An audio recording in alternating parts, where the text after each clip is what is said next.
வணக்கம் மக்களே! இன்னைக்கு நாம மதுரை அழகர் மலையில இருக்க ராக்காயம்மன் கோவிலுக்கு தாங்க வந்திருக்கோம். மதுரை அழகர் மலையில அமைஞ்சிருக்க அழகர் கோவிலுக்கு அடுத்ததா முருகனின் 6வது படைவீடான பழமுதிர்ச்சோலை இருக்கு.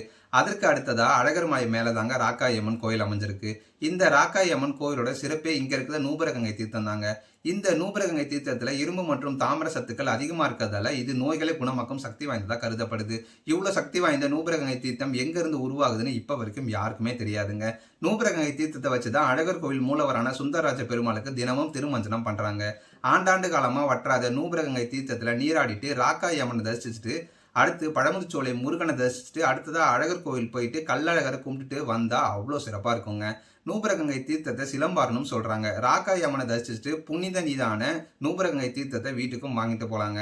மதுரைக்கு போனீங்க அப்படின்னா அழகர் கோயில், பழமுதிர்ச்சோலை, ராக்காயி அம்மன் கோயிலை கண்டிப்பா மிஸ் பண்ணிடாதீங்க. அவ்வளோ சூப்பரா இருக்கும். ஆல்ரெடி இந்த கோயிலுக்கெல்லாம் நீங்க போயிருந்தீங்க அப்படின்னா உங்களோட எக்ஸ்பீரியன்ஸ் எப்படி இருக்கு அப்படின்றத கமெண்ட்ல சொல்லுங்க.